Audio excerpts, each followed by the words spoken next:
Hello students, welcome to online class. ये second year हम अध्ययन कर रहे थे स्टूडेंट्स वैश्वीकरण का।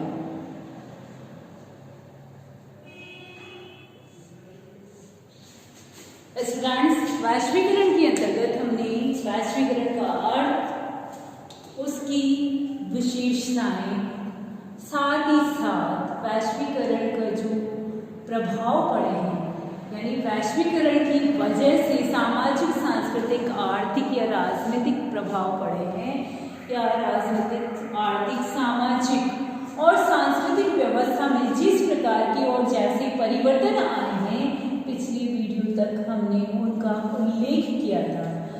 किंतु स्टूडेंट्स, मुख्य रूप से आपकी जो क्वेश्चन आता है वैश्वीकरण के अंतर्गत सेकंड ईयर, अब तक जितने भी पेपर्स मैंने देखे हैं उनमें नोट किया है, उसके अंतर्गत स्टूडेंट्स मैंने यही देखा है कि वैश्वीकरण के कृषि पर पड़ने वाले प्रभावों का उल्लेख कीजिए। तो ये आपके जो है 20 मार्क्स का बहुत ही महत्वपूर्ण क्वेश्चन बनता है।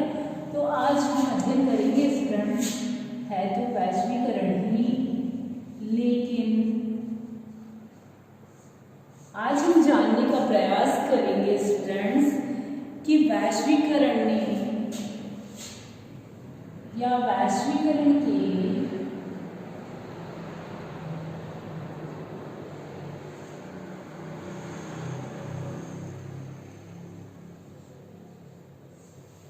भारतीय कृषि पर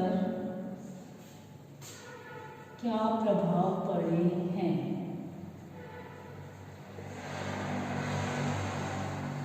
यानी जो वैश्वीकरण की प्रक्रिया है उसने सभी क्षेत्रों को प्रभावित करने का प्रयास किया है, लेकिन हम ये भली भांति जानते हैं स्टूडेंट्स कि हमारे भारत देश की जो है लगभग 70% जनसंख्या जो है स्टूडेंट्स ग्रामीण क्षेत्रों के अंतर्गत निवास करती है। तो इन ग्रामीण क्षेत्रों में रहने वाले लोगों का जो मुख्य कार्य है वो क्या है स्टूडेंट्स? कृषि करना। यानी उनकी पूरा जो जीवन यापन है वो किस पर निर्भर है? कृषि पर ही निर्भर रहता है। तो वर्तमान में जो वैश्वीकरण की प्रक्रिया दिन प्रतिदिन जो बढ़ती जा रही है, उसका हमारी जो भारतीय कृषि है उस पर क्या प्रभाव पड़ा है, तो कुछ बिंदुओं के द्वारा हम भारतीय कृषि पर पड़ने वाले प्रभाव को जानने का प्रयास करेंगे। सबसे पहला प्रभाव जो पड़ा है स्टूडेंट्स, जो भारतीय कृषक हैं उनकी कठिनाइयां बढ़ी हैं। कैसे बढ़ी है?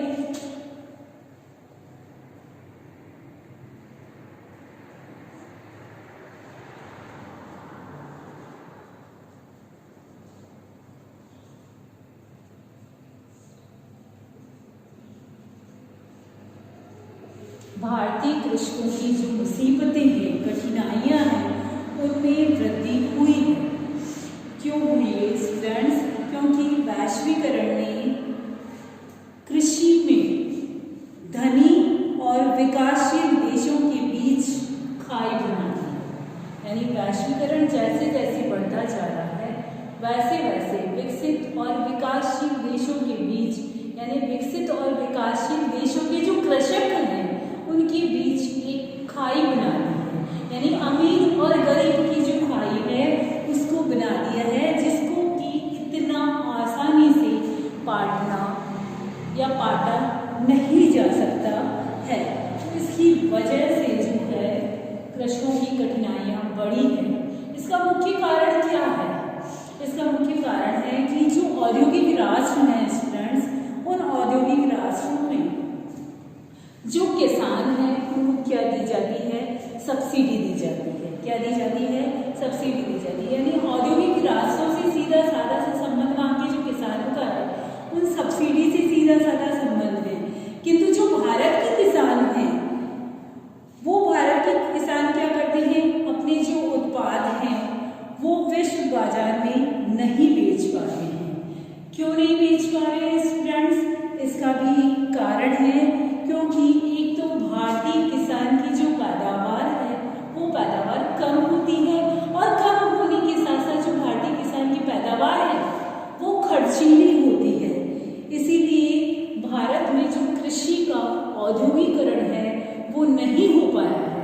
और कृषि का औद्योगिकरण नहीं होने की वजह से ही भारतीय किसान जो है अपनी फसलों या अपने उत्पादन को जो है अंतर्राष्ट्रीय मार्केट में नहीं दे पाता है। तो सारी जो सब्सिडी होती है उसका जो लाभ है वो औद्योगिक राष्ट्र वाले जो किसान होते हैं वो उठा लेते हैं। तो इस रूप में वो औद्योगिक राष्ट्र वाले जो किसान हैं, विकसित राष्ट्र वाले जो किसान हैं, वो धीरे धीरे उसका लाभ उठाते जा रहे हैं और हमारा भारतीय किसान जो है वो इनका लाभ नहीं उठा पा रहा है। तो इसलिए इन दोनों के बीच अमीरी और गरीबी की खाई बढ़ गई है, जिसे कि पाटना बहुत ही मुश्किल हो रहा है। दूसरा महत्वपूर्ण बिंदु जो आता है स्टूडेंट्स, वो ये आता है कि जो भारतीय किसान हैं वो भारतीय किसान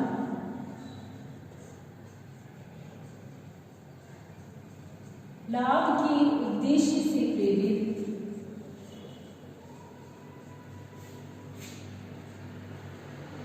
नहीं है।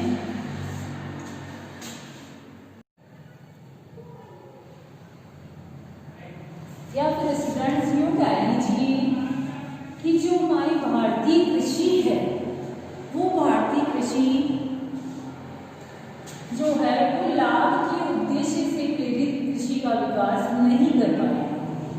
इससे प्रेरित लाभ के उद्देश्य से प्रेरित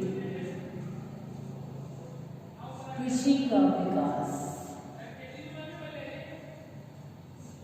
यानी हमारे भारत देश में जो किसान है वो क्या करता है स्टूडेंट्स, सिर्फ और सिर्फ अपनी आवश्यकताओं की पूर्ति के लिए ही उत्पादन करता है। यानी वैश्वीकरण के परिणाम स्वरूप अब व्यक्ति जो है लाभ के उद्देश्य से भी कृषि करने लगा है। तो लाभ के उद्देश्य से जो वस्तुओं की पैदावार करता है वही किसान जो है वैश्वीकरण के अंतर्गत या वैश्वीकरण के प्रभाव के कारण अपने लक्ष्य को प्राप्त करने में सफल हुआ है।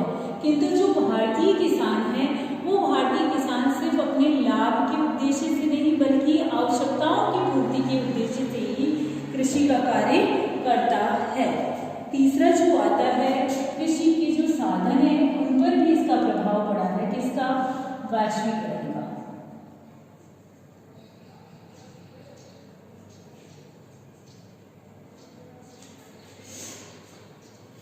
यानी वैश्वीकरण की जो प्रक्रिया है उसने भारतीय कृषि के जो उत्पादन के साधन हैं और उत्पादन के जो उपकरण हैं, जैसे अधिक पैदावार के लिए बीज, रासायनिक खाद, सिंचाई के साधन, ट्रैक्टर इत्यादि में बहुत ज़्यादा परिवर्तन ला दिए हैं। किंतु ये जो भारतीय किसान है इन चीज़ों को महंगी या खर्चीली होने की वजह से एक निश्चित सीमा तक ही अपना पाया है और ये प्रभाव जो है जो औद्योगिक राष्ट्र वाले जो श्रमिक हैं उन्होंने इन चीज़ों का लाभ ज़्यादा उठाकर उत्पादन में वृद्धि की है और साथ ही साथ वैश्वीकरण के अंतर्गत जो प्रतिस्पर्धा है उसमें आने में समर्थ हुए। ग्रामीण जीवन पर भी वैश्वीकरण का प्रभाव जो है हमें आसानी से देखने को मिलता है स्टूडेंट्स। वैश्वीकरण का प्रभाव कृषकों का जो सामाजिक जीवन है, उनकी जो संस्थाएं हैं उन पर भी पड़ा है, जिसमें आप ले लीजिए स्थानीय संस्कृति, सामाजिक स्वरूपों की संस्थाएं जैसे परिवार, पड़ोस, समुदाय इत्यादि को वैश्वीकरण ने प्रभावित किया है, क्योंकि वैश्वीकरण ने औद्योगिकरण, नगरीकरण को बढ़ावा दिया है और औद्योगिकरण और नगरीकरण की वजह से ही ग्रामीण व्यक्ति जो है एक स्थान से दूसरे स्थान पर जाने लगा है। रोजगार की तलाश में ले लीजिए, चाहे शिक्षा के हिसाब से ले लीजिए, वह एक स्थान से दूसरे स्थान पर जाने लगा है, जिसकी वजह से जो परिवार का नियंत्रण था उस पर, वो परिवार का नियंत्रण व्यक्ति पर कम होने लगा है और इस वजह से क्या है, नियमहीनता की स्थिति उत्पन्न हुई है। किसकी स्थिति उत्पन्न हुई है स्टूडेंट्स? नियमहीनता की जो स्थिति है वो उत्पन्न हुई है। संस्कृति पर भी प्रभाव पड़ा है भारतीय कृषक की, जैसा कि हम वैश्वीकरण के जो विभिन्न प्रभाव पड़ेंगे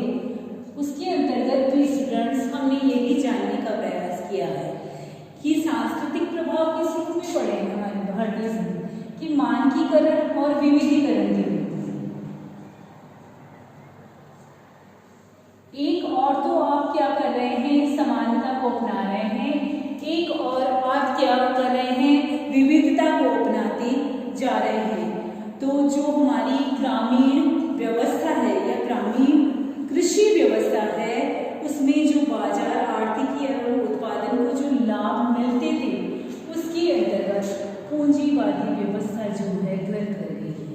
उस पूंजीवादी व्यवस्था की वजह से ही इसमें जो परंपरागत सांस्कृतिक प्रतिमान होते थे, उन सांस्कृतिक प्रतिमानों के अंतर्गत लगातार क्या होता जा रहा है, परिवर्तन होता जा रहा है और राष्ट्रीय संस्कृति के संबंधों में भी परिवर्तन आया है।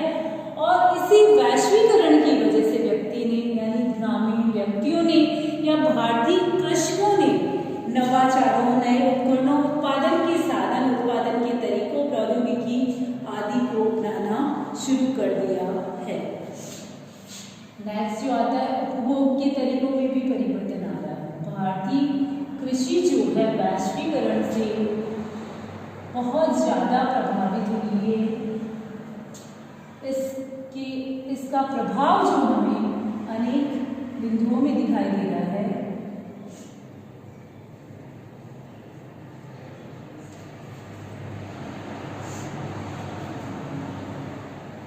यानी पहले क्या था, गरीब और अमीर सभी अन्न का अधिक उपयोग करते थे।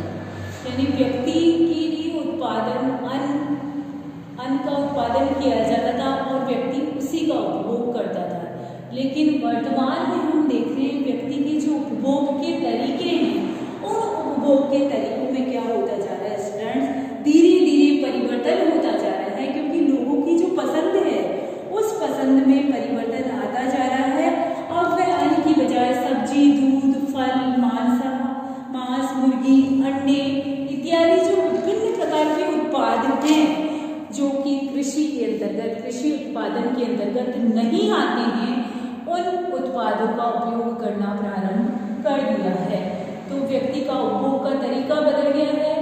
अन्न की बजाय अन्य वस्तुओं को खाना अपनाना शुरू कर दिया है। तो इसका भी महत्वपूर्ण प्रभाव जो है हमारे भारतीय कृषि पर हमें देखने को मिलता है। इसकी बजाय पहले व्यक्ति चाय, कॉफी इत्यादि इतना नहीं पीता था, पशुओं को पालता था, दही, छाछ इत्यादि का उपभोग किया जाता था। वर्तमान में आप देखते हैं चाय, कॉफी, अंडे, मांस, मछली इत्यादि जो है अत्यधिक मात्रा में प्रयोग किए जाने लगे हैं।